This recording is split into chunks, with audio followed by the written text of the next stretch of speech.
Welcome to our series on Kaupapa Frameworks. These are the guiding architecture for an organisation, grounded in mātāpono or values and tikanga or ethics, which shape our practice. In this series we'll discuss different frameworks, give our take on what they're saying, and more importantly, what we can learn about our own mātāpono and tikanga and how they guide our organisations. We do this respectfully, generally as outsiders, learning from some deep scholarship and thinking as we go.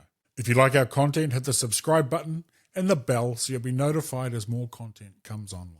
Have a read of our piece on Kaupapa Frameworks in the link below. In this episode, we look at the St. John's Theological College Formation Framework. St. John's Theological College is the seminary for the Anglican Church in Aotearoa, New Zealand and Polynesia. It's where Anglicans learn to be ministers, as well as a home for the development of theological education. Formation is the word used to describe the process of shaping and forming ministers for their work in the community and across society. This kaupapa framework was developed by the formation director, Reverend Blythe Cody, with input from Reverend Michael Tamihere and myself. It was developed in the second half of 2024, implementation and rollout with students in 2025. Established in 1843, St. John's, or Hoanetapu, is one of the oldest educational facilities in Aotearoa. It has a long and challenging history. From its very earliest years, it was a greatly contested site between Pākehā colonial dominance and Māori striving to live out their mana motuhake and to learn based on their own mātauranga or worldview.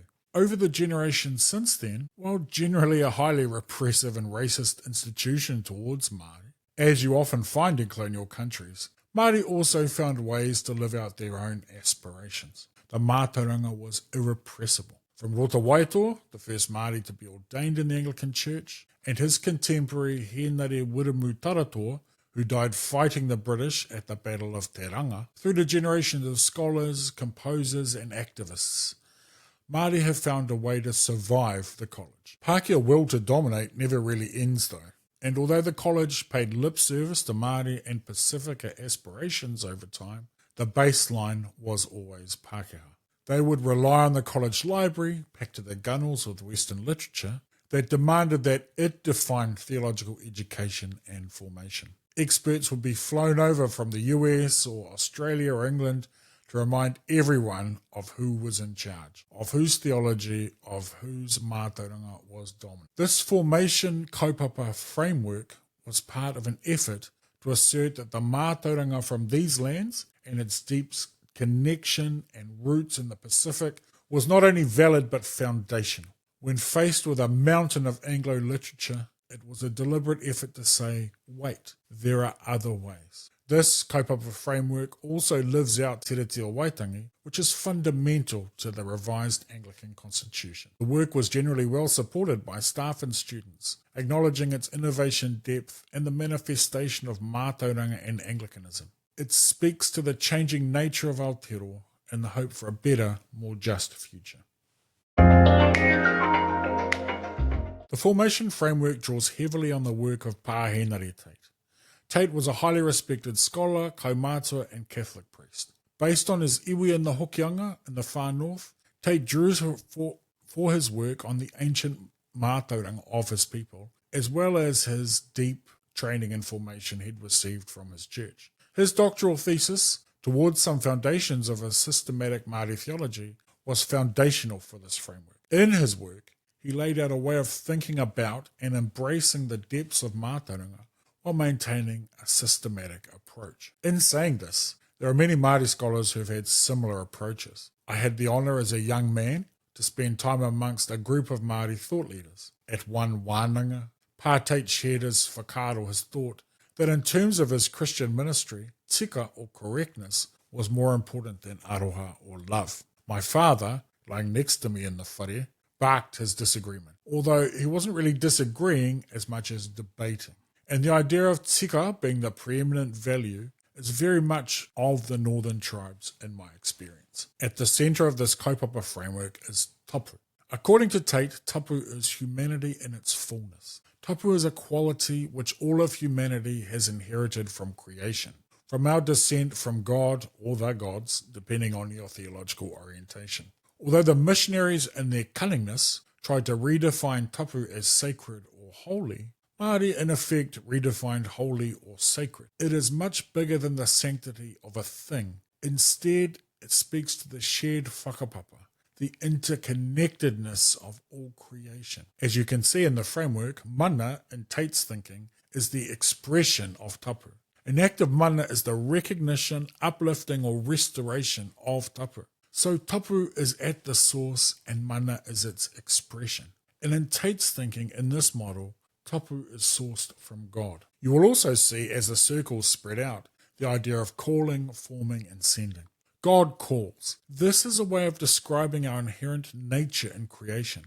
We are then formed. In this framework, there are 4 types of forming: storytelling, well-being, worshipping, and wayfinding, which is another word for leadership. All 4 have been determined as key to the formation of effective, impactful ministry in the Anglican Church. The students are then sent out into the world, where they live out the mission of the Church. This is reflected in the Anglican Communion's 5-fold mission statement: to serve, proclaim, teach, protect, and transform. In doing all of this, the aim is te oranga ake o te iwi o te ao, the flourishing of humanity and of all creation. In the New Testament, this is described as God's kingdom, and Jesus often speaks of building God's kingdom as the flourishing of all creation. That kingdom has 3 main dimensions in one reading, according to Miroslav Volf, the theologian: love, peace, and joy. Aroha, rongo, and hari. When these dynamics are present, that is the flourishing of creation. So these are the values and ethics present in this framework. While the framework was deliberate in its positioning of tapu at the centre, in wānanga classes, workshops with the students, it quickly became clear that it was not necessarily a linear progression. Some people come into this framework from their experiences of mission, teaching, for example, and work their way inwards to discover tapu and its fundamental importance.